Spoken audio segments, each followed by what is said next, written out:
Donc, bonjour à tous. Donc, je vais vous présenter la théorie des contraintes à Luc Montferrand.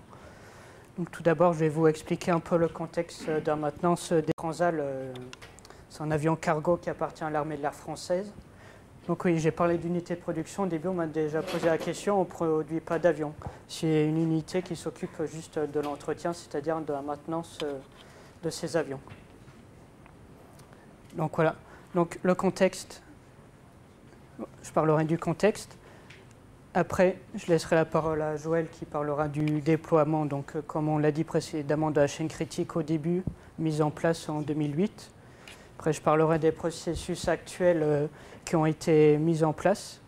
Et Joël et moi, on fera un bilan de la mise en place de la TOC, notre unité de maintenance.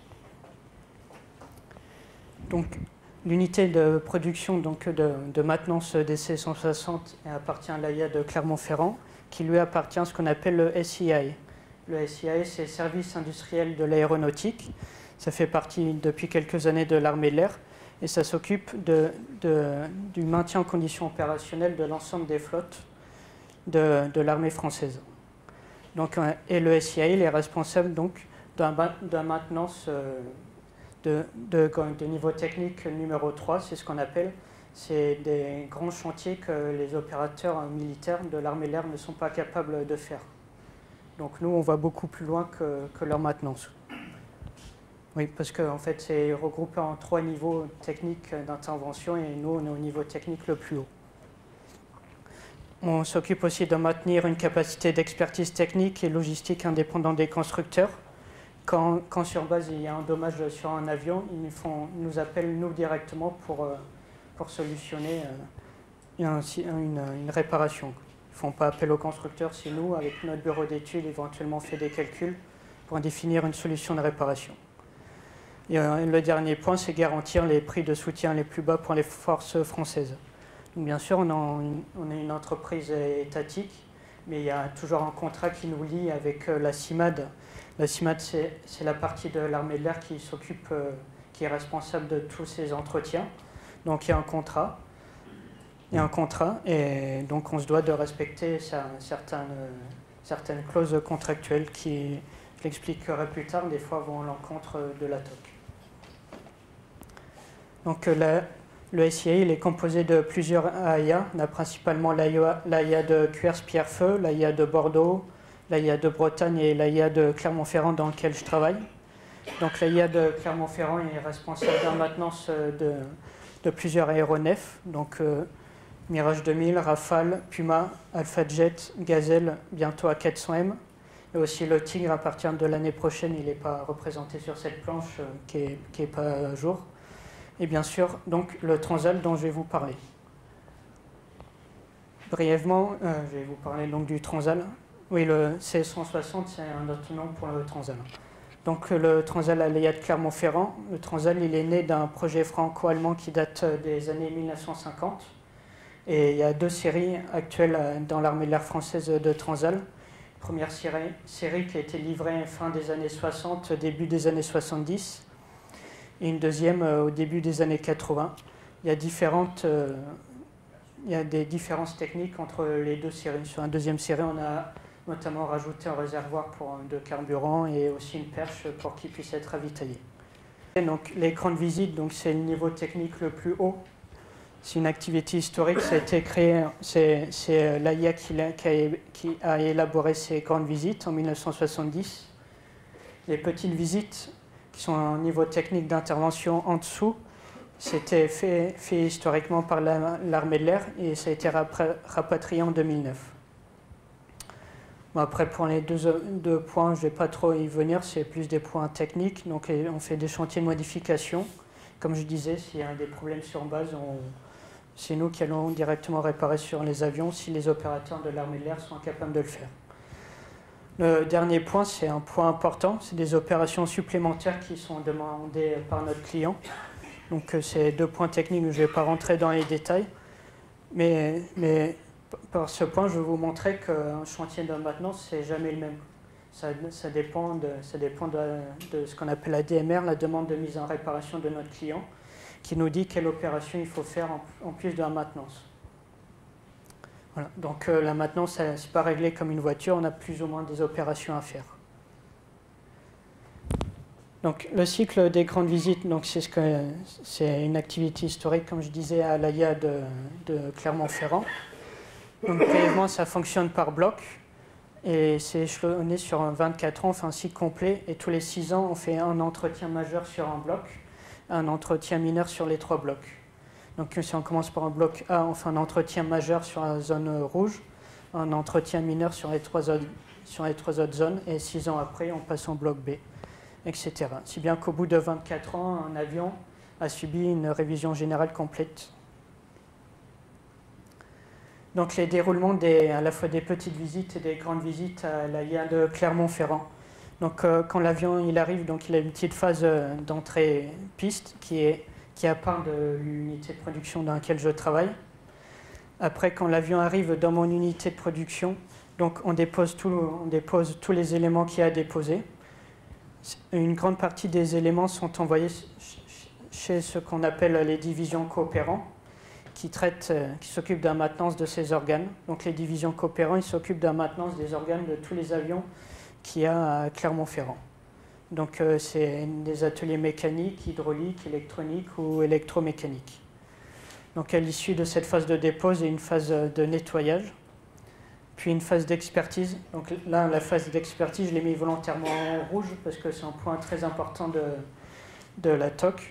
Puisqu'à l'issue de la phase d'expertise, donc on fait le tour de l'avion pour découvrir d'éventuels dommages. Et si on trouve des dommages, on va créer des opérations de maintenance donc en plus de ce qui était prévu dans le programme. Donc de plus, si on découvre des dommages, on peut demander au bureau d'études de Clermont-Ferrand d'initier des calculs ou aux ateliers coopérants de fabriquer des pièces si on voit que dommages sur les pièces ne peuvent pas être réparés. Ou enfin demander des matériels qui appartiennent à l'État.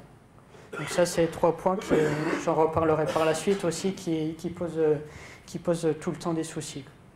Donc à l'issue de la phase d'expertise, donc on fait une réunion client, avec notre client pour présenter tout le bilan de la phase d'expertise. Et donc on explique que cette phase d'expertise va engendrer des travaux supplémentaires, et ce qui permet de nous décaler notre jalon contractuel, puisqu'il va y avoir des tâches supplémentaires, donc on demande des jours en plus pour réaliser toutes les phases de maintenance. Donc ensuite, la phase de maintenance, on fait un entretien majeur sur le bloc concerné, un entretien mineur sur les 3 blocs. Ensuite, la phase de repose. On donne pour jalon en division coopérante que le premier jour de repose, toutes les pièces sur lesquelles ils ont fait la maintenance doivent revenir. Donc au jour 0 de la repose, toutes les pièces sont censées revenir, et je verrai par la suite, ce n'est pas toujours le cas. Donc la phase de repose, et ensuite on met la tension, la pression, on effectue des essais en atelier. À l'issue des essais en atelier, l'avion retourne en piste pour sa mise au point sol et sa mise au point vol, où il réalise des vols par le centre d'essai en vol. Donc voilà pour le déroulement des visites. Donc rapidement, l'organigramme, je ne vais pas trop m'étendre dessus, c'était juste pour vous montrer qu'on est divisé il y a 2 grandes parties dans notre unité de production, le bureau technique et bien sûr l'atelier qui regroupe tous les opérateurs. Et donc, à la fois dans le bureau technique et dans l'atelier, il y a 4 principales professions, les hydrauliciens, les électriciens, les mécaniciens et les chaudronniers. Et donc bien sûr, les experts techniques en électriciens traitent directement avec les opérateurs en électriciens. On a aussi 3 personnes qui s'occupent de la gestion production logistique. C'est eux qui s'occupent de la mise à jour de Concerto, qui est notre logiciel de théorie des contraintes. Donc c'est eux qui créent les programmes liés aux avions dans Concerto et qui les suivent. Donc voilà pour la présentation de l'UP Transal. Donc si vous n'avez pas de questions, je vais laisser la parole à Joël. Donc poursuit. Donc moi, je vais vous présenter le déploiement de la solution chaîne critique qu'on a appliquée. Alors, je ne parle pas de TOC. Hein. Dans la TOC, on prend que la partie chaîne critique en environnement multiprojet. Par rapport à ce que vous présentez, Nathanaël, donc bon, là, il présentait la situation actuelle. À l'époque, grosso modo, c'était pareil. Hein, si ce n'est qu'on n'avait qu'un seul type de visite, c'était les grandes visites, donc les entretiens les plus approfondis. Vous voyez, enfin, comment on peut trouver un avion en grande visite, hein, c'est-à-dire qu'on le dépose vraiment à fond. Tout ce qui est organisation équipe, les mécanos et autres, c'était comme aujourd'hui. Le contexte client à l'époque, c'était une très forte pression armée de l'air. En gros, on nous disait, vous avez pris des engagements, vous n'êtes pas capable de les tenir, tous vos retards, c'est un impact direct sur la capacité de l'armée de l'air à se projeter, à partir faire la guerre, quoi. Voilà, le contexte client, très forte tension à l'époque. Le constat de base, il est celui-là. Bon, les difficultés qu'on rencontrait avant, enfin, j'imagine que nous, on le voyait en maintenance, mais ça, on le voit partout. Grosse variabilité, donc ça, vraiment, enfin, dans le domaine de la maintenance, c'est quelque chose qui est très, très fréquent. Nathanaël en parlait un petit peu. La tâche de maintenance, par définition, on ne sait pas ce qu'on va trouver. Quand on reçoit un avion, on ne sait pas dans quel état il va être. Tâches imprévisibles induisant des retards, des replanifs. Nathanaël parlait tout à l'heure d'expertise qui déclenche des réparations. Ce qu'il faut avoir comme ordre de grandeur, c'est qu'en gros, sur une grande visite, 20 000 heures de production, on peut rajouter facilement, en moyenne, 15% de travail en plus. Et ce travail-là, on ne le connaît pas. C'est-à-dire qu'au 20e jour de la grande visite, on découvre un gros dommage. Mais quand je dis gros dommage, ça peut être un longeron de voilure qui est endommagé. Et donc ça, il faut l'étudier, fabriquer les pièces, remplacer, et la deadline, normalement, ne bouge pas. Donc ça situe un peu le contexte.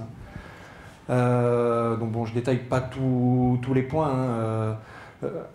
Un point qui est important, là, c'est celui-là. On se trouvait dans une situation où nous, en tant que manager, ça y est, on est paumé, quoi.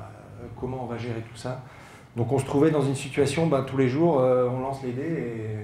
Comment on fait quand il y a le double 6, comment on fait quand il y a le double 1, et voilà, c'est jamais pareil. Donc notre mode de réaction, mais qui, enfin ça c'est un peu la théorie, mais en pratique on vérifie, hein, comment on réagit face à ces retards-là. On est en retard, et les gars, il faut y aller, il faut travailler et lancer les tâches le plus vite possible et finir le plus vite possible. On augmente les files d'attente, donc les temps d'attente forcément augmentent, on prend encore plus de retard. Le service se met en route. La traduction directe, c'est qu'on pousse au multitâche. Les Américains, les consultants qu'on avait pour travailler là-dessus étaient américains, et ils nous disaient, vous faites du spreading, vous étalez le beurre sur la tartine. C'est typiquement ce qu'on faisait. Hein. Les techniciens, les logisticiens, on les mettait sur tout à la fois et ils étaient paumés. Les managers aussi. Donc forcément, les tâches duraient bien plus longtemps que prévu. Pas pour des raisons techniques, hein, on le verra derrière. Logistique, bureau technique, tout le monde était en multitâche. Donc on n'était pas prêt pour commencer les tâches. Et la réaction le réflexe managérial en gestion de projet classique, c'est que bon, voilà, on a un problème de planif, donc on va replanifier tout bien comme il faut et de manière super détaillée et en avant. Donc tout le monde se dit, j'étais en retard avant, mon chef il veut que je sois à l'heure, qu'est-ce que je vais faire? Je me mets des marges. Bon, ça, vous voyez dans la théorie qui est présentée notamment par Elie Godrat. Donc des sécurités dans toutes les tâches. Et puis, parce qu'on n'a rien résolu sur la partie rouge, loi de Parkinson, syndrome étudiant, voilà, tout, catastrophe, quoi. Et donc on repart dans le cercle vicieux du retard. Donc la solution qu'on a retenue pour gérer ça, pour répondre à la pression client, c'est d'adopter la gestion de projet par la chaîne critique.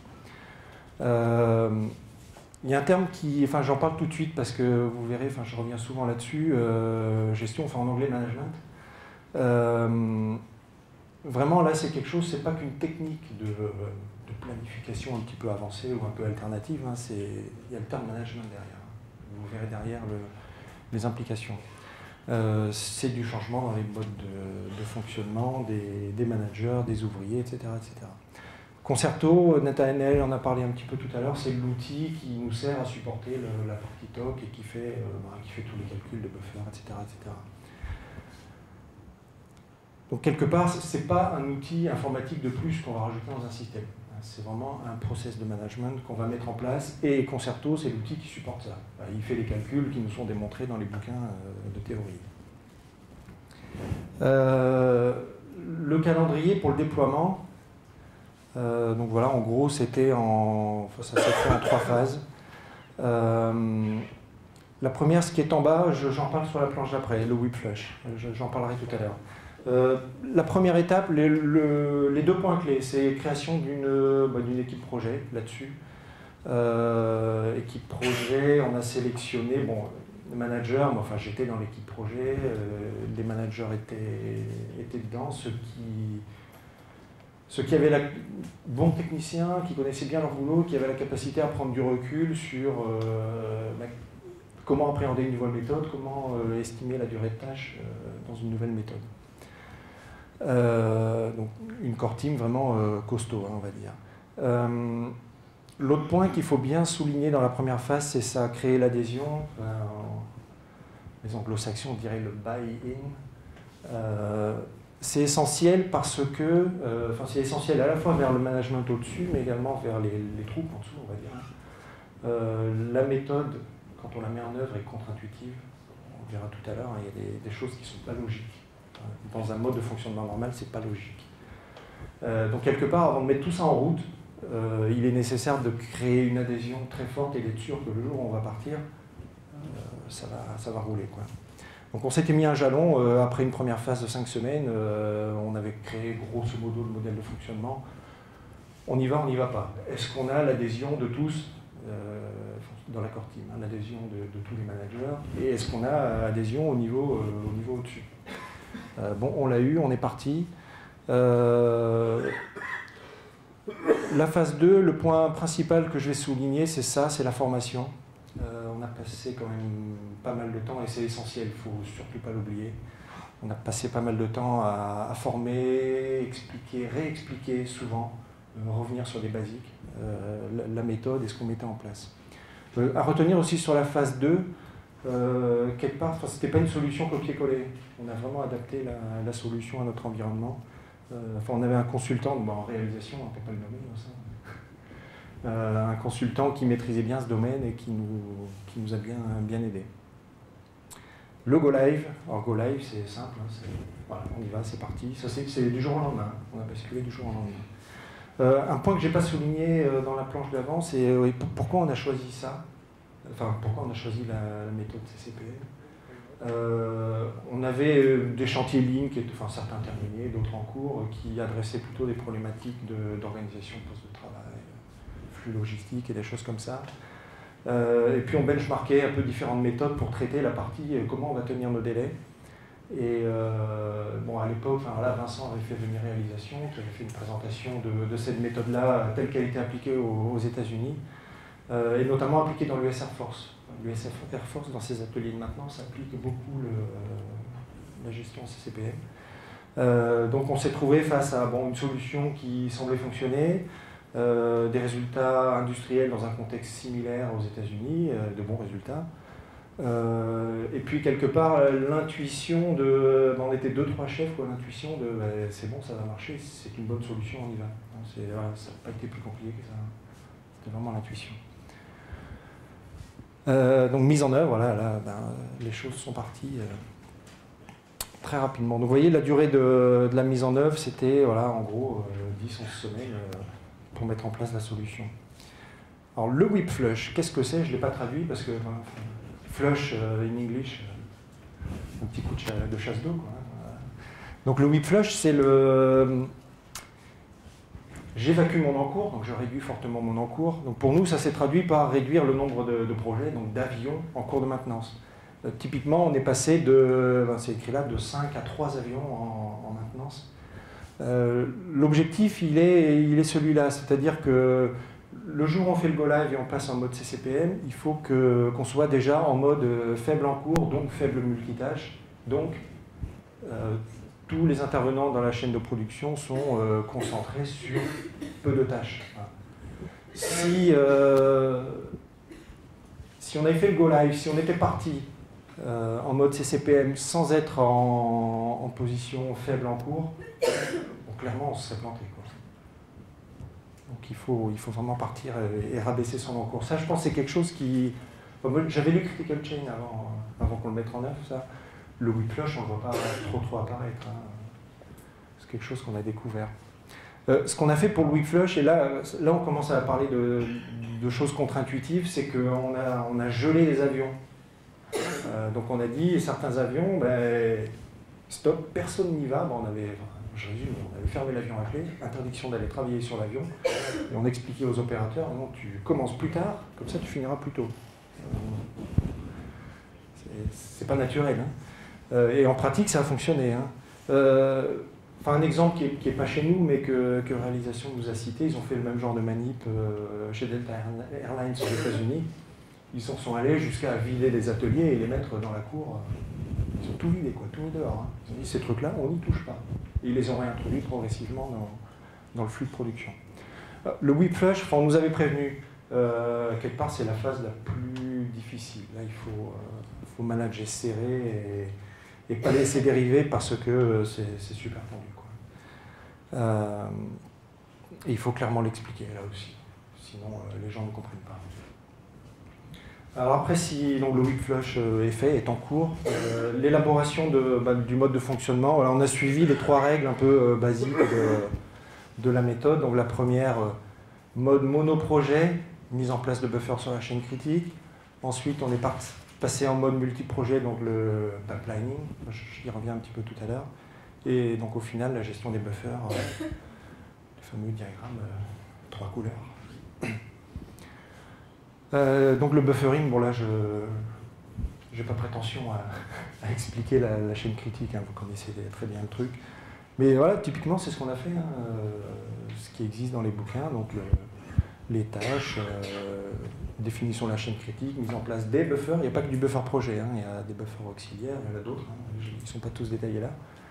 Donc un projet globalement plus court, des tâches plus courtes, et tout ça, enfin toutes les chaînes protégées par des buffers. Donc voilà, la théorie est basique, hein.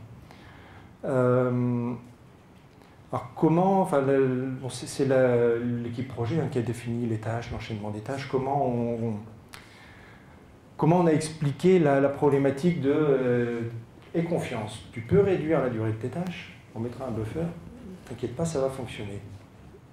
Et on ne va pas demander à tes opérateurs de travailler plus vite, parce que l'enjeu il est là, quoi. Il diminue les tâches par 2, donc il va me faire travailler 2 fois plus vite, le chef. Donc clairement, on leur a expliqué ça, hein, que la durée d'une tâche, c'est pas le temps de travail. Le temps de travail, il est là, il est ce qu'il est, on n'y touche pas. On a vu tout à l'heure le cercle vicieux. En gros, le cercle vicieux conduit notamment à des interruptions. Enfin, je ne dis pas tout ce qu'il y a là, mais un certain nombre d'interruptions qui font que ça prend plus de temps. Et on a vu aussi dans le cercle vicieux l'histoire des sécurités qui s'ajoutent. On explique la loi de Parkinson. On explique pourquoi, quand on met beaucoup de jalons dans un projet, un manager a tendance à se protéger, à être dans les 90% de succès pour tenir le délai. Hein. Et donc on dit que ça, c'est néfaste. Et on explique aussi le buffer, à quoi il va servir et comment on va gérer tout ça.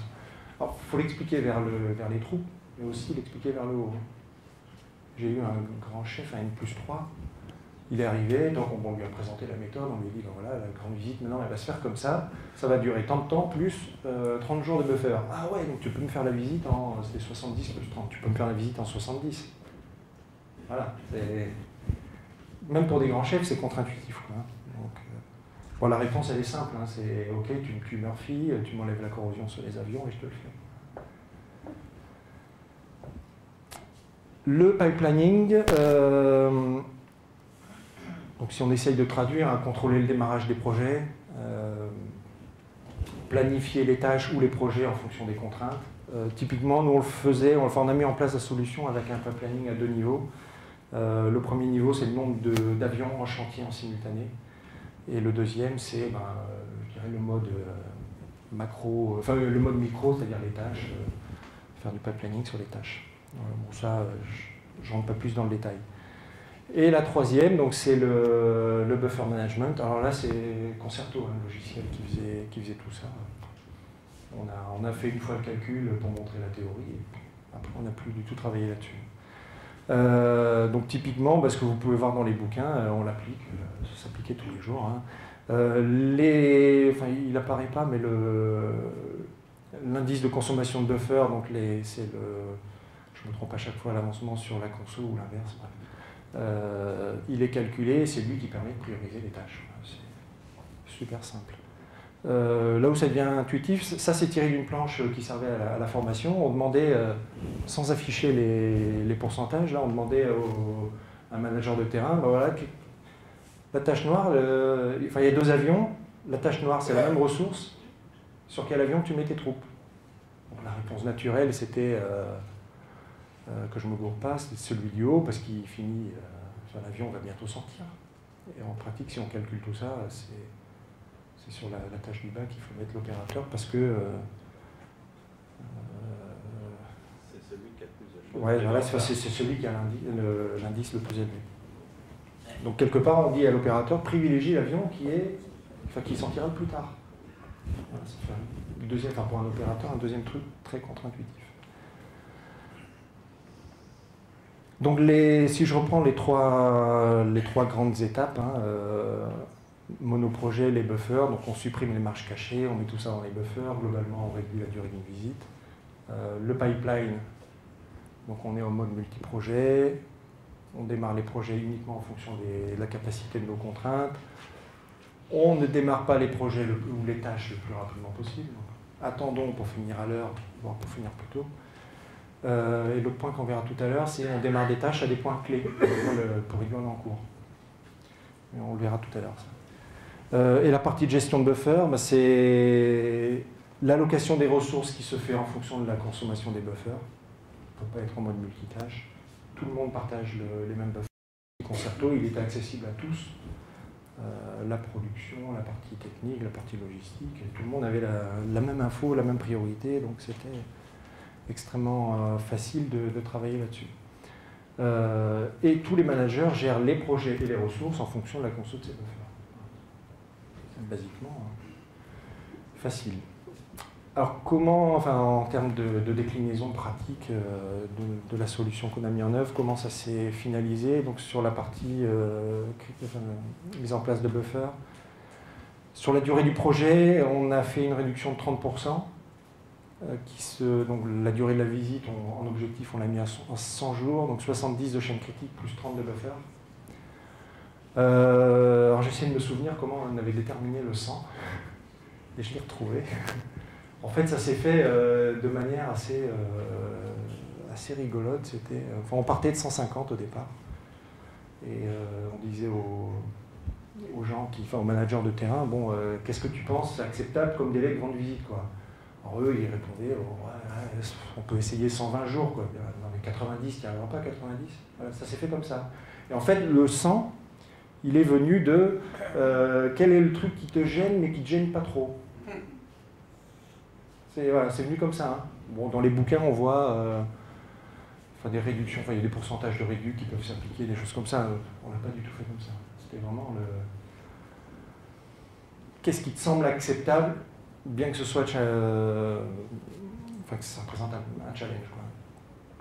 Quand même, le consultant qu'on avait nous disait que les résultats que lui obtenait sur la partie maintenance étaient de l'ordre de 30%. Donc le chiffre a été un peu de la négo quand même, avec les troupes. L'autre truc sur la durée des projets, c'est qu'on a mis en place 2 jalons sur la grande visite. Donc 100 jours, 20 000 heures de production, on a mis 2 jalons. Au début, on m'avait dit, on va en mettre un seul de jalon sur ta grande visite. Il y en avait 7 avant. Donc, un seul jalon, il voulait qu'un jalon en tout début, et pas d'autres jalons. Moi, j'étais pas très chaud, donc on s'est arrêté à 2. Pourquoi peu de jalons? Si on revient à une des planches précédentes, c'est Parkinson, en fait. Plus il y a de jalons, plus on a tendance à se protéger, plus on a tendance à rajouter des marges, et plus on va les bouffer. Je ne refais pas l'histoire. Donc l'idée de diminuer le nombre de jalons Et l'autre chose qu'on ne voyait pas à l'époque, mais on l'a vu par la suite, c'est que le logiciel, quand il calcule tout ça, en fait, il va calculer des consommations de buffer sur le buffer projet, mais il va aussi calculer des consommations de buffer sur les buffers qui protègent les jalons. Et ça, on ne le voyait pas au début. Donc, c'est pour ça qu'on n'en met pas trop. Sinon, en fait, la gestion des priorités, elle ne veut plus rien dire parce que tout est finalement rouge, tellement il y a de jalons. Donc on en a mis très peu. Sur le PERT, parce que bon, tout ça derrière, il y a un PERT, hein, on est à 1200 tâches avant la mise en place de la solution. On est passé à 270 tâches après. Donc c'est quand même, en termes de gestion, c'est quand même beaucoup plus simple. Nathanaël, vous parlez tout à l'heure des différents blocs pour les visites et tout. Ça faisait qu'au final, on avait 12 types de projets, 12 types de visites qui existaient. On a réussi à faire un seul modèle de planning applicable à tous les types de visites. C'est quand même relativement aisé.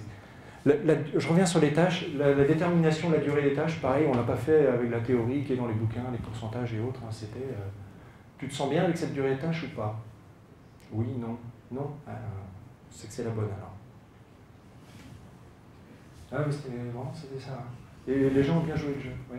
C'était les tâches qui ont été éliminées ou est-ce que vous avez créé plutôt des macro-tâches? Non, ouais, on a fait des macro-tâches.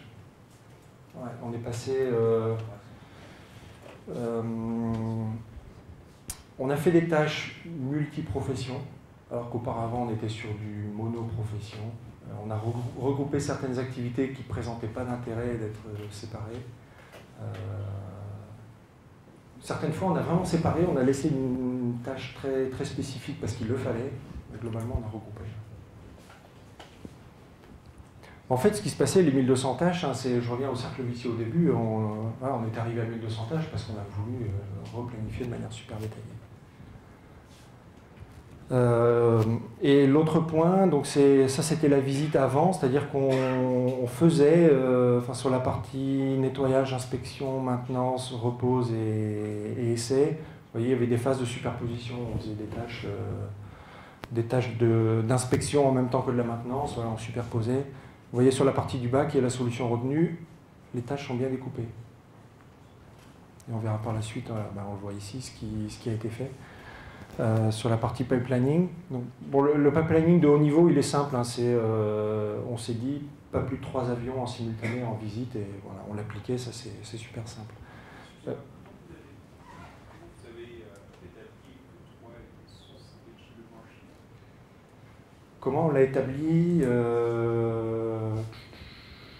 en fonction des contraintes. On avait les ressources RH, hein, les bons hommes qu'on avait, c'est une capacité fixe, et on a fait, il y a un petit outil dans Concerto, un outil de pipeline. On a fait un pipeline et on a vu facilement que le chiffre qui allait bien, c'était 3. Ouais. Donc sur le déroulé du projet, en mode monoprojet, on a mis en place les 2 jalons dont je parlais qui sont là et qui servent qui drive certains des buffers et certaines des priorités. On a mis en place 3, le terme anglais va mieux, des release points.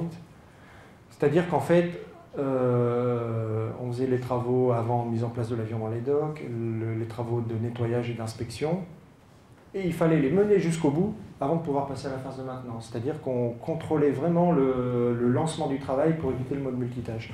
Donc en gros, ce genre de décision, là, tous les release points, c'est moi qui disais « Ok, c'est bon, on y va ». Et puis on avait des règles, là, hein, on disait, on dit toujours, je pense, hein, on ne peut pas passer de l'expertise à la maintenance si on n'a pas fini tous les tâches d'expertise. Donc quelque part, là aussi, ça peut être contre-intuitif parce qu'on se retrouvait dans des situations où des opérateurs attendaient à ne rien faire. Au niveau opérateur, c'est encore quelque chose d'un peu perturbant.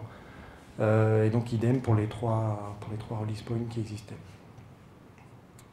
Pour chaque release point, il y avait le concept de full supportability, full kitting, c'est-à-dire qu'avant de faire le release point, il fallait que toutes les tâches précédentes soient terminées.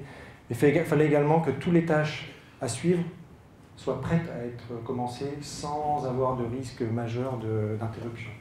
Donc on vérifiait, les équipes techniques vérifiaient que Les premières tâches de maintenance, là, étaient vraiment prêtes et on pouvait y aller et le risque d'interruption était faible.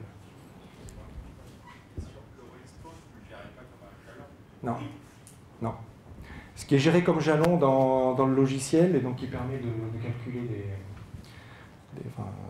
des priorités, c'est que c'est de là. Le Release Point, c'est vraiment de la gestion de multitâches hors logiciel. C'est pas... C'est bien de transition. Voilà, on peut l'appeler comme ça. Ouais. Ouais. Mais à tel point que dans le logiciel, bon, lui était connu forcément parce qu'il était également jalon. Celui-ci au milieu, il n'était même pas identifié comme une tâche jalon dans MS Project.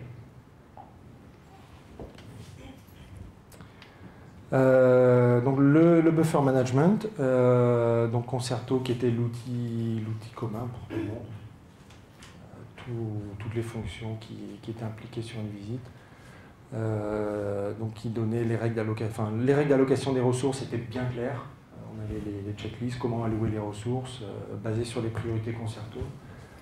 Alors, juste pour vous illustrer, pour voir en vrai, dans la vraie vie, comment c'est. Bon, le logiciel, voilà comment il se présente. Hein, ça, typiquement, ça, enfin, Nathanaël en parla tout à l'heure, c'est regardé tous les jours. La liste des tâches, rouge, jaune, vert.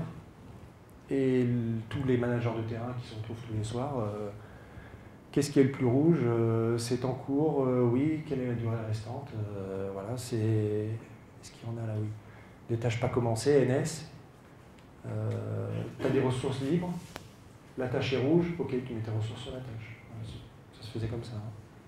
Ça se fait toujours comme ça. Donc je parlais au début de process de management. Là, on a vu la partie plutôt outils qui fait tous les calculs. On a mis en place des process robustes de management de prod. Il y en a 3, je ne les détaille pas parce que Nathanaël en parlera tout à l'heure. Un process quotidien, un process de gestion des pièces, de préparation des tâches, et puis revue de prod par le top management, enfin le chef de la division et ses adjoints. Le métrique de base, enfin, j'en parle un petit peu après des métriques, mais le premier métrique c'était vérifier que les process soient bien appliqués. C'était le premier truc. Hein. Si on dérive sur allouer les ressources, si on passe d'un mode intuitif comme c'était le cas avant, si on repasse au mode intuitif, on plante tout. Quoi. Donc, première des actions pour moi à l'époque en tant que chef de division, c'était vérifier que les process se faisaient. L'autre point, résolution rapide. Ce qu'on voit en pratique, bon, tout ça, ça vise à multitâches plus réduites, des tâches qui vont plus vite. Et on explique aux opérateurs, quand tu vas commencer ta tâche, on s'est assuré que tu vas la finir sans interruption. Tu t'es engagé à reporter la fin de ta tâche dès qu'elle est finie, etc. etc. Malgré tout, il y a quand même des aléas, hein, parce que ça ne vise pas à éliminer les aléas, il y en a. Comme il y a peu de tâches en exécution et que les aléas existent toujours, les opérateurs, j'ai mon aléa et maintenant qu'est-ce que je fais quoi? Donc ça impose au niveau soutien technique, logistique et autres d'avoir un process de résolution rapide de problèmes, même, je dirais même très rapide. Donc il faut que les managers, la partie technique, s'approprient très vite les soucis, les résolvent, pour pas que les interruptions viennent pénaliser les délais. Ça, on le sentait venir, que ça allait vraiment être un élément clé. Une fois qu'on a fait le go live et qu'on est passé dans la vraie vie, ouais, c'est clair, quoi. Tout ce qu'on a expliqué, réexpliqué, la théorie, etc., etc., si au niveau management on avait planté ce truc, on cassait tout, parce que une des explications de base, c'est qu'on va faire, enfin, ce qu'on explique aux mécanos, on va faire en sorte que tout se déroule de manière le plus continue possible, et ça passe par ça. Le dernier point, donc les métriques, des indicateurs simples. En gros, les indicateurs que je suivais, au-delà de vérifier que les processus soient appliqués, hein, c'est ça, c'est l'achèvement des tâches, nombre de tâches en cours, la conso des buffers. Donc en gros, voilà, la vue globale des projets qui sont en cours, la conso des buffers, la chaîne la chaîne la plus longue dans un projet avec son pourcentage de consommation, le fameux diagramme rouge, jaune, vert que partout. Voilà, ça c'est un vrai exemple. Donc ça, je le regardais. Le même diagramme est appliqué à un seul avion, donc on voit chaque point c'est un jour. Donc on voit jour par jour où se situe l'avion en termes de pourcentage de la plus longue chaîne consommée, enfin pourcentage de conso du buffer vs pourcentage de la plus longue chaîne achevée. Et donc l'objectif, c'est ce que j'expliquais à mon fameux N+3, l'objectif c'est de consommer le buffer et d'arriver là, quoi. Enfin, si on arrive en dessous, c'est mieux, mais le buffer, il sert à faire en sorte qu'on arrive là. Et puis là, l'achèvement des tâches, bon, c'est très simple. Hein. Les couleurs, ben, c'est la criticité de la tâche. Donc les plus hautes barres, c'était l'encours de tâche. Les barres un petit peu striées, là, c'est les tâches qui se terminent tous les jours. Et tous les jours, on vérifiait, il y avait, c'était la moyenne, il y avait 10 tâches à terminer. C'est 10 encore? Non, ça ne change pas. Et donc tous les jours, il y avait 10 tâches à terminer et on suivait ce genre de métrique. Ça a été une petite révolution parce que on était quand même assez drogué par les indicateurs. Les résultats, donc après 12 mois de solution, enfin de mise en œuvre de la solution, partie opérationnelle, bon, l'encours, on l'a réduit de 40%, mais il a été fait pendant le week flush, donc c'est passage de 5 à 3 avions. Sur la durée des grandes visites, sur les 3 premiers avions, on a fait du 25% de réduction, ce qui était quand même pas mal. Sur la période de 12 mois, on était plutôt en moyenne à 15%. Ce qu'il faut savoir que c'est au milieu, là où on a eu une très grosse contrainte sur les ressources. Il y a eu, ben c'est écrit en bas, 13% de ressources en moins, donc c'est quand même pas négligeable, donc ça, on l'a payé cash hein, sur les résultats. Non, enfin je dirai le message tout à l'heure. Sur la partie pièces, Nathanaël vous disiez tout à l'heure qu'il y a des pièces qui sont déposées des avions et qui partent dans des ateliers coopérants qui sont transverses à toutes les divisions de l'entité, donc à tous les avions. Ce qui veut dire que ces gens-là, ils sont plutôt dans une logique de flux et pas du tout dans une logique de projet. Mais on a quand même réussi en travaillant avec eux à augmenter de 87% le taux de livraison à l'heure de ces pièces et à réduire de 22% le TAT. Là, ce n'est pas directement la méthode chaîne critique qui a permis tout ça, c'est je parlais tout à l'heure du faible nombre de jalons. C'est plutôt ça qui a permis d'avoir le résultat. Faible nombre de jalons plus les process de management. On leur disait, ben, nous ceux qui déposons les pièces des avions, on s'engage à vous fournir les pièces ce jour-là. Et là, on mettait une grosse pression, ça allait très vite. Et vous, on vous donne une seule date. Vous nous rendez les pièces toutes ce jour-là. S'il y a des pièces qui arrivent avant, tant mieux, mais il y a une seule date. Et auparavant, on était dans un mode où il y avait une date pour des lots de pièces. Pas une date pour chaque pièce, mais une date pour des lots de pièces. Donc, en fait, on a supprimé toutes ces dates intermédiaires. Il y en avait une seule. Impact sur la qualité du travail, aucun. Les opérateurs, ils avaient en tête que voilà, mon chef va me demander de travailler plus vite, donc je vais évacuer un peu mon boulot. En pratique, non. Et bon, c'est tant mieux, parce que c'est quand même le domaine de l'aéro, donc on ne peut pas se permettre ce genre de choses. Au niveau throughput, on a fait sur les 12 premiers mois un plus 15%, malgré les 13% de réduction de ressources humaines. Les 15%, on les a utilisés directement pour faire d'autres activités qui se présentaient à l'époque de modification, d'inspection d'avion. En termes de chiffre d'affaires, on va dire, on l'a récupéré. Donc en plus-value stratégique, l'effet direct des 40% de réduction d'encours, c'est 2 avions de plus dans l'armée de l'air, donc par rapport à la problématique initiale, c'est quand même bien. Et donc pour nous, au niveau atelier, c'était un dock de travail qui était libéré, donc capacité à prendre d'autres avions, 12 000 heures de prod qui étaient rendues disponibles. Bon, en pratique, les moins 13% ressources nous ont quand même bien pénalisés sur ces 12 000 heures. Donc ça, c'était la partie résultats chiffrés, on va dire. Il y a également une partie de résultats qu'on sent, qu'on ressent, qu'on ne chiffre pas. Le premier, c'est la partie principe de management, process de management. Quelque part, là, tout le travail qu'on a fait, il a permis un peu de rebooster la partie management de la division, de moi jusqu'au manager de terrain. de bien définir clairement les rôles et responsabilités de chacun. C'est quand même bien. Le deuxième point, les priorités, elles étaient claires, elles étaient partagées par tous. La gestion buffer. Le flux d'infos était quand même très accéléré, les process de décision aussi, parce que l'encours est faible, donc on peut se concentrer sur moins de tâches et on est plus efficace. On a beaucoup simplifié la planif. Je vous disais, on est passé de 1200 à 270 tâches. Donc quelque part, une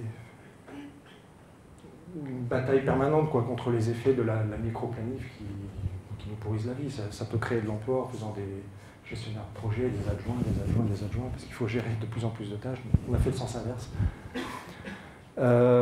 Et ça a permis aussi tout ça, la simplification de la planif, d'arrêter cette espèce de mode pompier où il est où mon volet de voilure, il est où mon train d'atterrissage. Voilà, ça économise du téléphone, et de l'engueulade au téléphone surtout.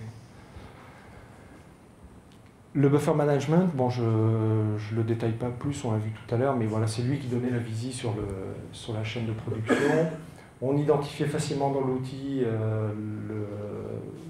ce qui s'appelle le penetrating tasks, les tâches qui viennent consommer le buffer. Donc on est capable, on voit le buffer consommer, je sais pas, je dis 70%, on remonte toute la chaîne et on voit la tâche qui pose problème et on agit sur la tâche.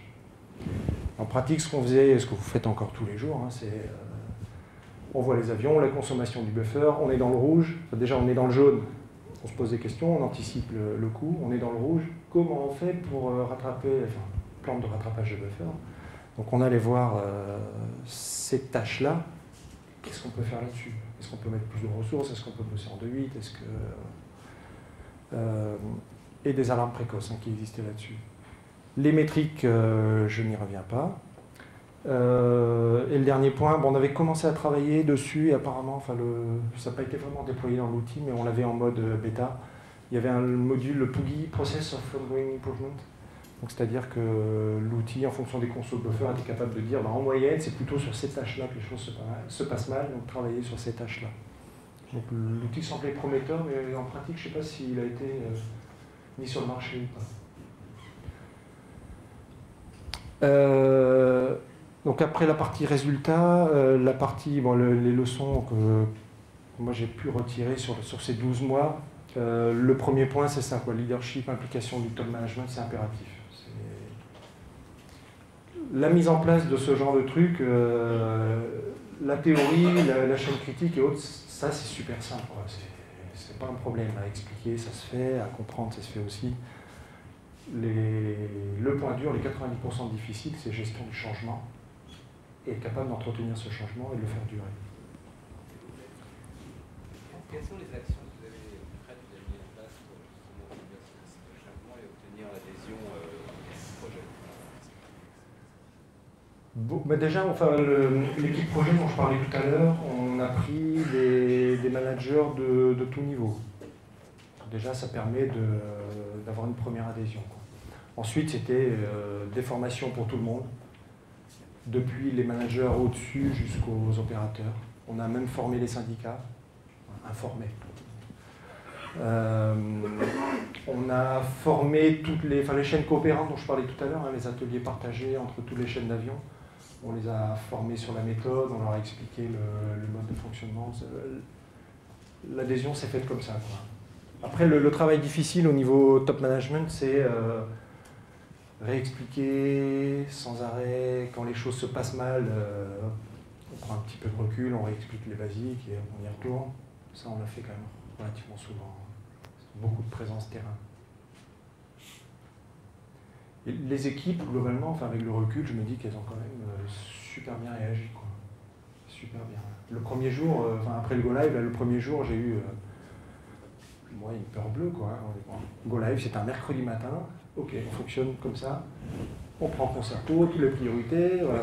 Toi, tu vas sur ça, toi, tu vas sur ça, toi, tu vas sur ça. Dans l'avion, ils se sont tous retrouvés quasiment au même endroit, vers la cabine. Ils se marchaient les uns sur les autres et ils ont quasiment fini à 100 dans mon bureau. Chef, c'est quoi cette merde, Ah ouais. Donc là, allez, on prend du recul, on réexplique et hop, c'est reparti. Et puis ça a fonctionné. Donc bah, c'est ça, c'est prendre le temps nécessaire, comprendre les règles, expliquer, réexpliquer. Si on sent qu'il y a un petit doute, faut pas hésiter, il faut réexpliquer encore et après on y va. Maîtrise en cours multitâche, bon je reviens pas dessus, c'est quand même relativement simple. Je parlais tout à l'heure d'être super réactif pour traiter les problèmes. En fait, en permanence, c'est ça, quoi, bataille pour la chaîne critique du projet, enfin, des projets. Donc on était en bataille permanente là-dessus. On est même arrivé à, pas du tout en 2.8 un petit peu. Travail de nuit, on ne le faisait pas du tout, mais on a même franchi une étape importante, c'était faire tous les tâches de nettoyage la nuit. Parce que les tâches de nettoyage étaient sur la chaîne critique. On a tout sorti ça, on les a réalisées de nuit. Donc pareil pour les tâches NDT, c'est le contrôle non destructif qui... sur la maintenance avion, on trouve beaucoup de tâches de contrôle non destructif. Donc ça, on les a également gérées de manière un petit peu différente de ce qui se faisait avant pour qu'elles ne soient plus trop sur la chaîne critique. L'avion, vous l'avez peut-être noté auparavant, mais pour la grande visite, il y a deux phases. Il y a une phase où un avion est dans un hangar en dock, donc il ne bouge pas. Et il y a une phase post-dock, donc il est en phase, je dirais, de mise au point, de préparation pour le vol et vol. La partie CCP, le CCPM, chaîne critique, on l'a appliqué que sur la phase l'avion dans les docks. Au début, on voulait le faire sur la deuxième partie, puis on s'est rendu compte que la méthode n'était pas adaptée, donc on ne l'a pas fait. Vous voyez ça. Sur un même projet, on est capable de gérer deux solutions d'organisation différentes. Cette partie-là, donc le constat que je faisais 12 mois après, et puis Nathanaël reviendra là-dessus, c'est clair, quoi. Il faut, parce que les choses vont vite, il faut une flexibilité sur les ressources. Ressources au sens large, humaines et aussi matérielles. Clairement, la méthode, elle donne du potentiel supplémentaire, mais elle ne va pas créer de bras. Ça, il ne faut pas s'y attendre. Elle permet certains gains, mais ce n'est pas à l'extrême non plus, quoi. La chose qu'on avait mise en place à l'époque, c'était de développer la polyvalence chez les opérateurs. Ça a des limites dans la maintenance aéro. Ce sont des règles de maintenance aéro, on ne peut pas faire n'importe quoi à n'importe qui. Donc on l'a fait, mais de manière limitée. Ça a permis d'atténuer certains effets de manque de ressources. Et le dernier point, c'est tout en bas, c'est que globalement, quand même, ça va vite. La solution, c'était 11 semaines. Le go live, et 3 avions après, on avait les premiers résultats, quoi. Donc ça va quand même relativement vite. Vous avez eu des opérateurs, est-ce qu'ils étaient satisfaits? Au final, ouais. Pas content, autant faire se peut, oui. Mais globalement, ouais, satisfait. Satisfait de voir notamment que leur management, les techniciens se préoccupaient des tâches, qu'il y avait peu de tâches en cours et qui venaient se préoccuper de tout ça et qui venaient résoudre les problèmes vite. C'était le principal élément qui les... Sur l'amélioration technique, c'est le travail. L'amélioration, non, pas de dégradation. L'amélioration en soi, non. La culture du centre était déjà dans un haut niveau de qualité. Non, donc pas le travail rendu, mais dans le sens environnement Ah, de travail, d'accord. se sentait un peu Moins stressé, pas forcément. Comment dire? C'était pas forcément extrêmement stressé avant non plus. Pas de gros, je parle opérateur. Non, pour eux, c'est la méthode qui a changé. Ils ne se sont pas sentis ni moins ni plus stressés, quoi. À part le premier jour, ce que je disais tout à l'heure. Les managers, ouais, clairement, moins. Enfin, moins, on savait où faire porter nos efforts. Et ça, quand même, c'est un bon soulagement. Donc là, sur cette planche, j'ai essayé d'illustrer le truc pour bien montrer qu'en fait, c'est pas je lis Critical Chain et je l'applique dans mon environnement. C'est que c'est clair, il y a une méthode, une théorie qui existe. Il y a un outil qui fait le buffer management, qui fait tous les calculs, qui fait je dirais les routines informatiques. Et il y a cette partie-là à rajouter, la partie managériale, process de management. Et les trois fonctionnent ensemble. Excusez-moi encore. Oui. Pendant la période du flush, est-ce que vous Ouais. avez dû renégocier avec votre donneur de l'ordre votre contrat? Le contrat, non. Non, ou bien la production, parce que vous êtes rentré dans un mode où vous réduisez l'encours, donc en principe, sur le papier, ce que vous allez produire, donc s'il attendait, je ne sais pas, la livraison de 5 en février, on dit, voilà, on s'engage sur 3, mais pas les 2 autres. Comment vous avez géré cette phase-là? Honnêtement, je ne sais plus trop. Je crois qu'on a eu un avion en retard. Mais comme on était habitué à avoir des avions en retard, c'est passé inaperçu, quoi. Ça en était un de plus. Je me fais mal. Mais c'était un peu ça. Non, mais par contre, je sais que, enfin, avec les consultants avec qui on travaillait, on partageait beaucoup d'expériences de ce qu'eux avaient vécu. Il y a des entreprises qui sont passées en mode, on définit une solution interne, on explique tout au client, et on travaille avec lui pour gérer le lancement des projets. Pas forcément la maintenance, mais ils travaillaient avec le client, leur contrat était basé là-dessus, le démarrage des projets était basé là-dessus, et le client était impliqué. Ça se faisait. Nous, on l'a pas fait, on l'a pas expliqué au client. Donc les trois unités là qui fonctionnent ensemble, bon, et le whip flush, hein, moi, je l'ai mis parce que lui, il faut le faire, hein, c'est clair. Bon, je reprends la parole pour parler maintenant de la situation un peu plus actuelle. Donc rapidement une planche sur la construction du planning des petites visites, c'était en 2009. Moi je ne l'ai pas connu, Joël non plus, donc là je rapporte ce qu'on m'a raconté.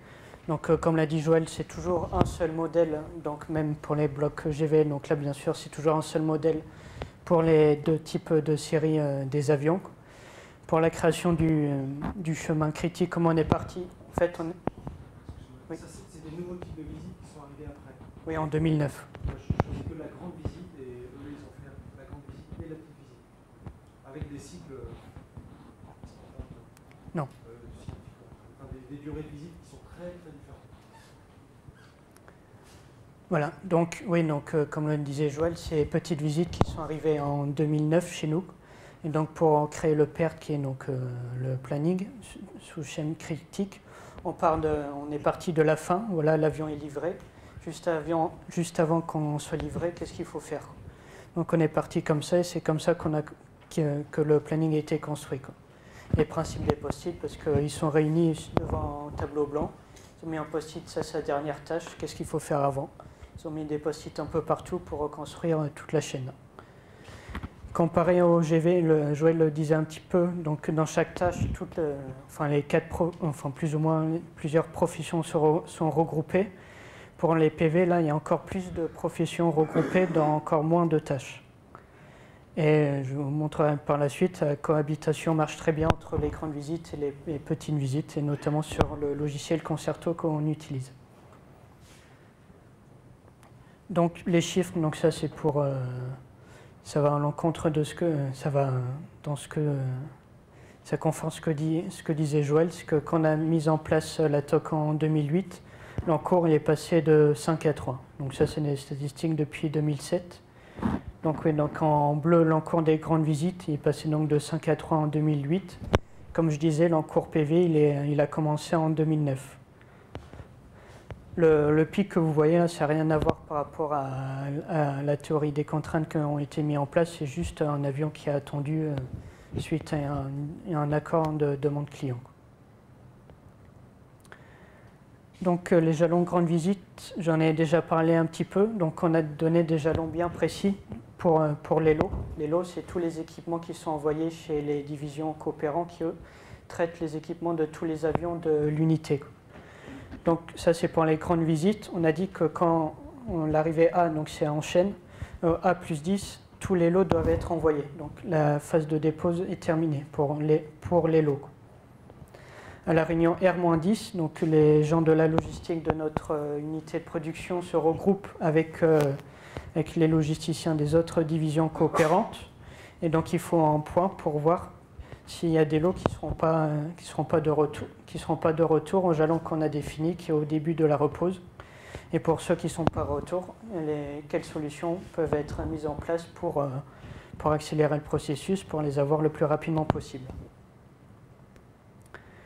Donc voilà, donc aujourd'hui comment on fonctionne? Donc au bureau technique, donc les personnes qui s'occupent de la gestion des documentations, donc il faut en sorte que fait, dans Concerto, donc on a les phases classées par ordre de priorité. L'ordre de priorité, bien sûr, c'est la consommation du buffer.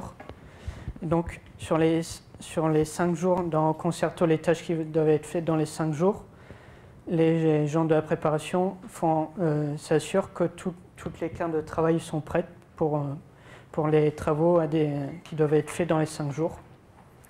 Et donc, ils mettent à jour Concerto. J'ai fait des captures d'écran dans les planches à venir, ça sera plus clair. Et les techniciens aussi, donc ils ont une visibilité des tâches dans les 5 jours à venir. Donc ils disent si d'un point de vue technique, il n'y a pas de souci. Et s'il y a un problème, ils expliquent sur le logiciel quel problème technique il y a. Donc là c'est un avantage, c'est qu'à la fois donc, au management, bien sûr, donc, les membres du bureau technique, à l'atelier, on a une seule vision des problèmes rencontrés par chacun.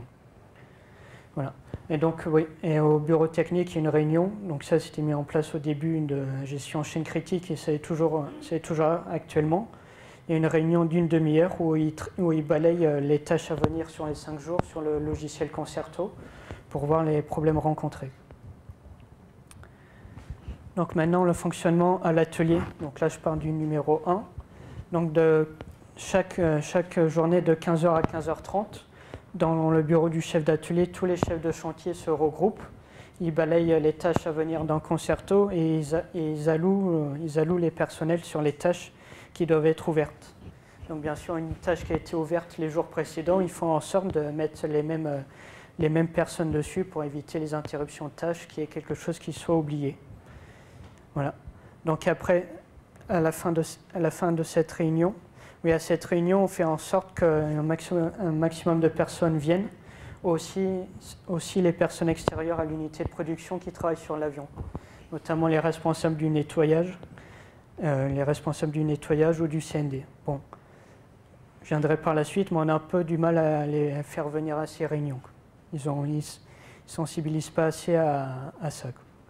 Donc à l'issue de cette réunion, donc, les chefs de chantier préparent les cartes de travail qui sont données le lendemain matin au début de la journée donc aux opérateurs. Donc après à 9h, il y a ce qu'on appelle le tour avion.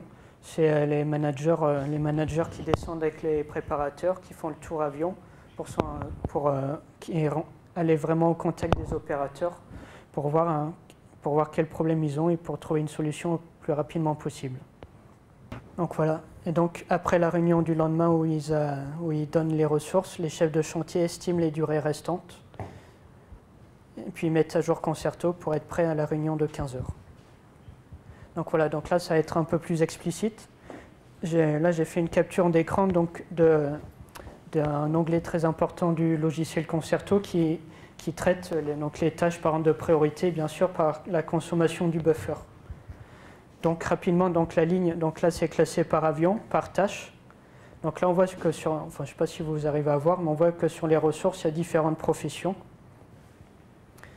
Le Y, là, ça dit si la tâche peut être ouverte. Y, donc yes, la tâche peut être ouverte parce que tous les prédécesseurs sur la chaîne critique ont été terminés. Et N pour no, parce que les prédécesseurs n'ont pas été terminés. Bon, après il y a un petit contre-exemple, c'est celui-là, c'est la VP moteur, donc là c'est un exemple bien précis, il est en N parce que la tâche maintenant structure n'a pas été terminée avant. On l'a cependant commencé, quoi. Parce qu'on a un spécialiste du moteur, il fait que ça, quoi. Donc on lui a quand même demandé de faire cette tâche, même si la maintenance structure n'était pas commencée, quoi. Mais d'un point de vue technique, c'est quand même bien sûr possible. Donc voilà, donc classé par ordre de priorité. Donc ça regroupe tous les avions et toutes les différentes visites. Donc là, vous voyez différents nombres d'avions. Donc là, le logiciel il permet de traiter donc, les tâches les plus prioritaires sur les 3 avions qu'on a à la fois à l'atelier. Donc voilà. La deuxième planche, donc on a une petite planche là qui donne la durée estimée des jalons. Donc les 2 principaux jalons, donc procéder à la dépose chantier et le jalon de fin de projet. Donc ça c'est déjà des durées qui sont estimées, qui sont données en fonction du buffer déjà consommé, quoi. Ça nous donne juste une prévision, de clôture des jalons. Et aussi, un point important, là, c'est toutes les tâches qui consomment le plus de buffer par avion. Donc, grâce à ces onglets, on voit les tâches qui consomment le plus de buffer. Le rôle du manager, moi, je passe par jour, hein, je vais toujours sur ces 2 onglets pour voir les tâches qui consomment le plus de buffer. Donc, les plans de récupération de buffer, bien sûr, si un seul avion est concerné, donc on transfère de la ressource. Bon, si plusieurs avions concernés aussi, quoi. Un petit point dont je n'ai pas parlé encore, c'est le fait de délier des tâches. Donc on voit que si une tâche consomme le buffer, et s'il est possible de la reporter, en fait on la reporte plus loin tout en l'enlevant de la chaîne critique. Donc ça veut dire que donc, le buffer est diminué, on aura à faire cette tâche plus tard et en amont et en similaire à d'autres tâches. Et donc bien sûr, avant de délier, il faut s'assurer que retarder cette tâche-là est bien possible. Donc aussi vendre des jours, bon ça c'est d'un point de vue contractuel, en cas de travail supplémentaire, on demande une rallonge à notre client. Rapidement, je ne vais pas y revenir sur cette planche, et Joël il a présenté. Bon, j'en suis pas très fier, hein, parce qu'on voit qu'à 80% de l'avancement du projet, donc on a consommé beaucoup trop de buffer. Bon, tous les avions ne sont pas comme ça, je vous rassure quand même. Donc il y a une planche aussi, donc là suivi de l'avancement, Joël en a déjà parlé. Donc les bénéfices, donc je vais redire un peu ce qu'a dit Joël. Donc bien sûr, grâce au logiciel, on permet d'avoir les visions des tâches en cours, les priorités, donc les tâches qui consomment le plus de buffer et les problèmes. Donc ça, tout le monde a une vision des problèmes, donc que ce soit l'atelier, les préparateurs ou les managers. Donc bien sûr, on a une réduction du multitâche et de la dispersion. On a des indicateurs aussi simples. Voilà. Un point aussi dont je n'ai pas encore parlé, la principale différence par rapport à ce qu'a connu Joël, c'est qu'avant on fonctionnait en chef d'équipe, maintenant on est passé en chef de chantier. Parce que chaque avion est dirigé par 2 chefs de chantier, alors qu'avant les chefs d'équipe, tous les mécaniciens étaient dirigés par 2 chefs d'équipe mécaniciens. Donc on a voulu ce changement pour que les chefs de chantier aient une vision plus globale de leur propre avion, quoi. Et ce qui permet que les tâches multiprofessions dans le logiciel Concerto, puisque comme je vous ai dit que des tâches regroupent plusieurs professions, elles sont plus faciles à gérer. Parce avant la réunion d'allocution des ressources, chaque chef d'équipe de chaque profession devait s'entendre avec les autres professions pour donner des ressources pour chaque tâche. Donc voilà pour les bénéfices. Bon, les dérives constatées, c'est faire appliquer les principes de la TOC à tous. Donc on a bien sûr régulièrement des changements, notamment dans les chefs de chantier, parce que ces chefs de chantier, leur rôle est primordial dans la gestion du logiciel Concerto pour faire en sorte d'ouvrir des tâches d'ouvrir que les tâches qui sont susceptibles, qui sont autorisées de l'être, si tous les prédécesseurs ont été finis. Et aussi une bonne vision sur les délais restants avant la clôture de la tâche. Donc ça, c'est une dérive, c'est qu'on a des nouveaux chefs de chantier qui sont arrivés, qui n'étaient pas du tout impliqués donc en 2007 ou 2008, parce qu'ils ne travaillaient pas forcément sur cet avion. Ils n'ont pas été impliqués sur la mise en place, donc c'est un peu difficile à leur faire appliquer les principes. Bon, c'est aussi mon rôle que régulièrement je retourne vers eux et quand je leur dis que quand je vois sur le logiciel des points qui ne vont pas, je vais directement les voir. Les demandes du client aussi qui sont contraires à la TOC, parce qu'en ce moment, normalement, le fonctionnement idéal, c'est 2 avions en grande visite et un avion en petite visite de manière continue. Et en ce moment, et depuis un mois à peu près, on a 3 grandes visites et une petite visite, quoi. Donc là, c'est un avion prioritaire qui est arrivé, donc on est obligé de le prendre en compte. On n'a pas pu se permettre de dire au client, non, on ne peut pas prendre ton avion. Donc voilà. Après, des contraintes toujours présentes, Joël en avait parlé au début, c'est des contraintes toujours présentes qui n'ont rien à voir par rapport à la mise en place de la chaîne critique, qui sont les pénuries de pièces, tant les pièces qui viennent donc de l'État, de notre client, et aussi les pièces qui sont censées être réparées par nos coopérants, parce que la réunion 10 jours avant le début des repos, ils ne nous remontent pas à chaque fois les retards. Et ça fait que quand on arrive au jour du repos, il nous manque encore de nombreuses pièces. On a aussi des compétences limitées, c'est-à-dire que on a beaucoup d'opérateurs qui avaient beaucoup d'expérience qui sont partis à la retraite. Donc on a recruté des jeunes opérateurs qui, eux, donc n'ont pas, bien sûr pas beaucoup d'expérience sur le Transal, qui est un avion bien spécifique. Ce qui fait que la phase d'expertise, ce que je disais qui est très critique, on la donne en priorité à faire à des opérateurs bien expérimentés. Donc voilà, donc pour un bilan de la mise en place de la chaîne critique, donc bien sûr c'est un système qui a fait ses preuves depuis sa mise en place en 2007. Ça nécessite bien sûr de la rigueur, mais aussi un travail collectif entre tous les collaborateurs, donc à la fois de l'unité de production et même tous les gens qui travaillent sur l'avion. C'est un système d'aide à la décision, cependant qui ne se substitue pas au management de terrain, bien sûr, parce que ce n'est pas une solution miracle. Il y a toujours des problèmes qui viennent, comme l'expliquait dans la planche précédente, toujours des problèmes qui viennent à l'encontre. Donc il y aura toujours des problèmes à régler. Maintenant, si vous avez des questions. Oui. Avez-vous l'occasion de vous challenger avec d'autres... Vous avez l'occasion de vous challenger avec d'autres unités de maintenance qui utilisent la TOC et d'autres unités de maintenance qui utilisent d'autres méthodes. Se challenger, non, partager des expériences, oui. Oui. On a partagé avec l'US Air Force, notamment à travers la conférence client qu'on a fait en 2008. Oui, parce que vous avez choisi par rapport à l'US Air Force cette méthode sans prendre une étude apparemment, parce que vous avez fait le bon. Alors, moi j'ai une autre question, c'est en amont, c'est que vous n'avez pas de méthode de management du TPM, par exemple. Non. Non, il marche. Oui. Il faut vraiment, voilà. Vous avez une méthode de management avant de basculer à la TOC. Ouais. Vous avez le TPM, le GMAO, les outils de ce type. Oui. Ouais. Et donc, enfin, TPM non, mais le GMAO, oui. Voilà. Et donc, comment vous avez choisi de façon abrupte de copier sur les Américains, ou vous vous êtes dit, on fait ça parce que c'est une bonne méthode et on ne va pas challenger d'autres méthodes?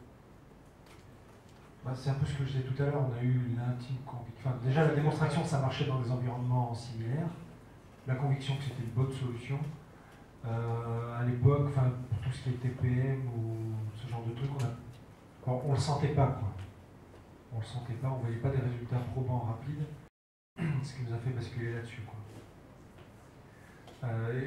Par rapport à d'autres environnements similaires qui n'utilisaient pas CCPM, on a fait du benchmark, mais en Europe, à ma connaissance, à l'époque, on était les seuls à se lancer là-dedans, quoi. Donc, on n'a pas vraiment benchmarké en Europe, quoi. Est-ce que vous avez fait des émules dans d'autres centres de maintenance comparables aux vôtres en France, et pour ceux qui n'ont pas adopté cette méthode-là, quels sont les principaux freins à travailler, alors qu'il y a des exemples de faire concret? Faire des émules, à ma connaissance, à l'époque, en 2007-2008, non, il n'y en avait pas d'autres. Vincent, je me tourne vers toi, mais il n'y en avait pas d'autres. Hein. En Allemagne, il y a Lufthansa Technik. Ouais, depuis, il y a Lufthansa Technik, ce qu'il a fait en Allemagne. Je sais qu'il y a TAP, la compagnie portugaise, là, qui le fait aussi. Au Portugal, je ne sais pas, je sais qu'ils le font en Amérique du Sud. KLM, je crois, y a travaillé aussi. Mais eux, ils ne sont pas venus nous voir. Je sais qu'il y a des entreprises, d'autres secteurs d'activité qui sont venus nous voir pour avoir le réflexe. Il y a des Allemands, les concurrents de Siemens, tu t'en souviens, Vincent? Je ne sais plus comment ils s'appellent. ABB. ABB est venu nous voir pour partager. Il y a des Suisses qui sont venus nous voir pour partager. ABB l'a fait, les Suisses, je ne sais pas.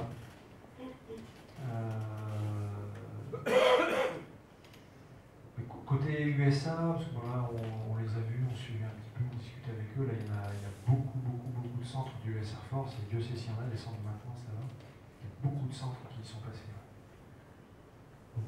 Je ne sais pas dire si ça a perduré ou pas. Et des centres similaire au vôtre pour l'armée, vous êtes étonné.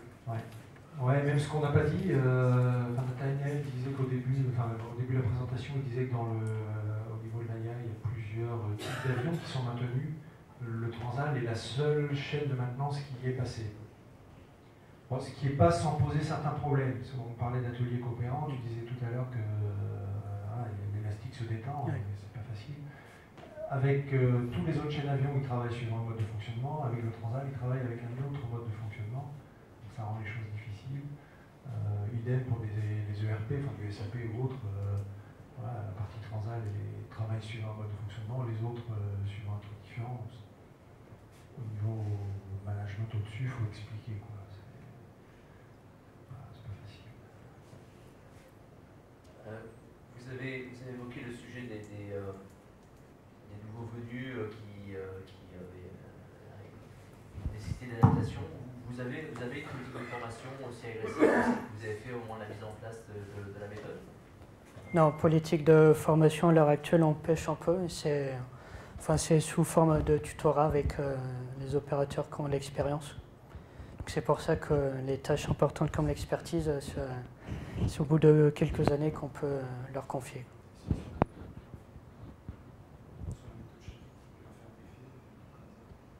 Non.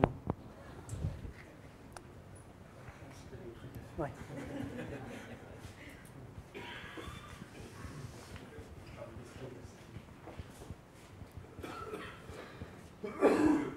La partie, vous avez mûri la solution et vous avez décidé de la déployer, vous avez eu besoin de budget, je suppose.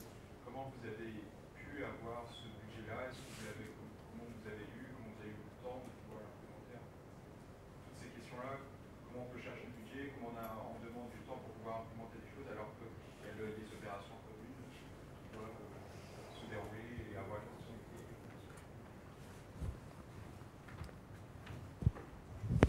Le budget, c'est mon chef, N+1, N+2, ils ont validé le budget. Je disais au tout début, on était sous une très forte pression client, donc quelque part il fallait faire quelque chose. Donc le budget il est venu quand même. Voilà, ça s'est fait. Et après le temps a passé. Il est conséquent, hein, on a assumé le coup parce que on a jugé que les enjeux en valaient la peine. Et au final, très vite, voilà, 25% de réduction sur les 3 premiers avions. Donc en termes d'heures de production, je pense qu'on a très vite récupéré ce qu'on avait consommé. Tu peux rappeler le montant? Hein? Tu peux rappeler le montant? J'essaie de m'en souvenir tout à l'heure dans le RER, Vincent, et j'ai pas retrouvé le chiffre. Mais... On de 700 000 euros. Ouais, voilà. Enfin, 700 000, là tu parles de le logiciel, de la partie consulting, enfin consulting plus, hein, parce que...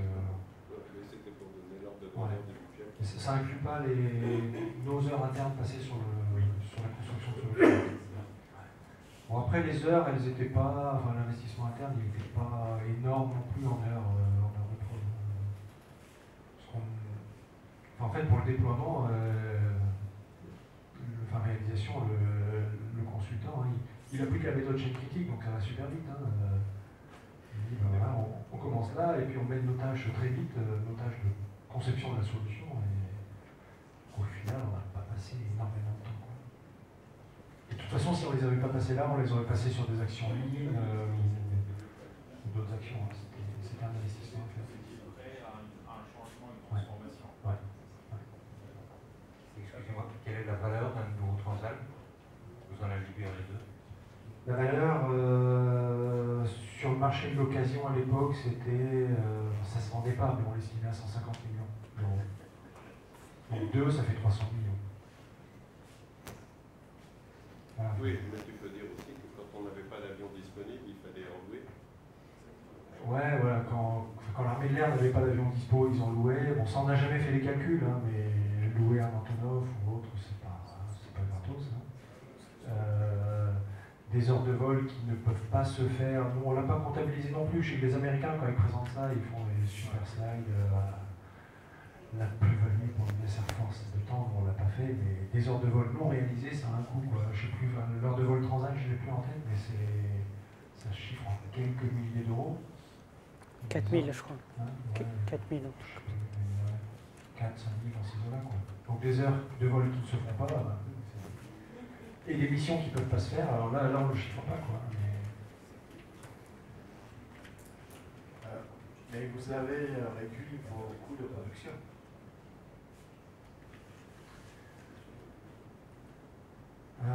Les coûts de prod, les coûts indirects, ouais, les coûts directs, donc la main-d'œuvre vraiment passée sur les avions, un petit peu, alors j'ai plus les chiffres en fait, j'avoue que j'ai plus accès aux bases de données, donc je ne l'ai pas vu.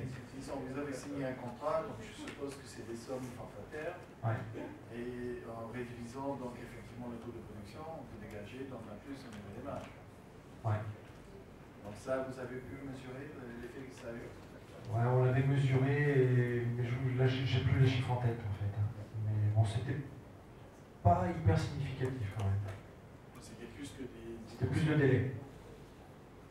Plus de... Enfin, c'était la durée de la visite qui importait, plus que les coûts. Ça n'a pas coûté plus cher, c'est clair, un petit peu moins cher, mais là c'était pas significatif. Et donc c'était au niveau de l'activité que le client était... Excusez-moi. C'était au niveau de le client qui était satisfait, donc la seule client, satisfait avec le résultat. Les avions étaient livrés à l'heure. Mais ça vous a permis de décrocher d'autres contrats ou quelque chose comme ça? D'autres travaux sur l'avion. Enfin, je vais vous montrer un petit peu tout à l'heure. Vous n'avez pas eu avant et que vous étiez confié parce que vous avez donné une sorte de confiance à votre... Ouais. Enfin, je pense qu'au final, il nous l'aurait confié parce que l'AIA est le seul atelier qui entretient. Non, pas le seul, il y en a d'autres en Allemagne, donc ça aurait pu partir en Allemagne. Mais si on n'avait pas réglé en cours et si on n'avait pas dégagé des capacités de production, là, ça aurait été très dur de passer ces chantiers supplémentaires et on aurait été encore plus en retard sur les grandes visites, les chantiers traditionnels. Parmi l'ensemble des autres avions sur le site, le Transal est lui une contrainte par rapport à ces délais, par rapport à l'utilisation, les missions non réalisées, etc. Par rapport à l'Alpha-Jet, c'est une priorité. On se focalise sur le Transal parce que c'est une contrainte, j'ai deux titres. Le premier, c'est un des deux avions tactiques de l'armée de l'air. Quand il faut projeter des forces partout en Mali, par exemple, lui il y va, donc une pression de ce côté-là sur les dispos de l'avion. Et particularité par rapport aux autres avions, pas forcément tous, mais par rapport à un certain nombre, il est pas tout neuf, hein, l'avion, vous avez vu, il a plus de 50 ans. Donc, imaginez votre voiture à 50 ans. Hein. Donc beaucoup de dommages, de corrosion, donc un état pas forcément terrible. Et malgré tout, la nécessité, parce qu'il n'y avait pas de remplaçant, à le maintenir en état. Oui, voilà, c'est lié au retard de livraison de 400. Bon, oui, il fallait le faire durer le Transal. Et puis on l'a fait. Et il est toujours en service. Il le sera encore. La flotte de Mirage, etc., est plus nombreuse que le nombre de missions qui sont nécessaires avec ce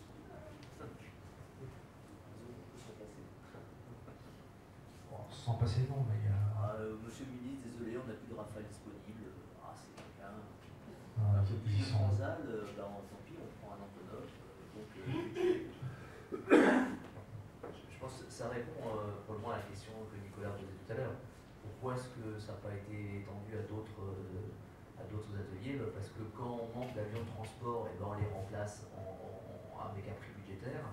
Quand on manque d'avions de combat, on ne fait pas des missions, on fait des billets d'émission qu'on ne fait pas, et puis ça ne fait pas la différence. Non, enfin, le choix sur étendre ou pas la méthode, il s'est pas fait là-dessus. Moi, je ne l'ai pas vécu. Enfin, l'étendre à d'autres types d'avions. Hein. Non, il s'est pas fait là-dessus. Choix de direction. Il y a un truc qui a donné des résultats, etc. Ouais. On dort dessus. Ouais. Non, mais c'est...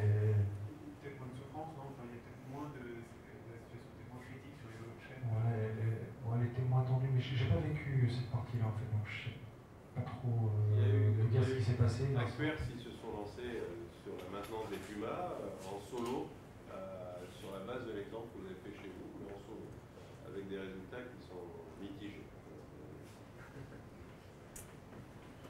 Bien. Je voudrais vous remercier.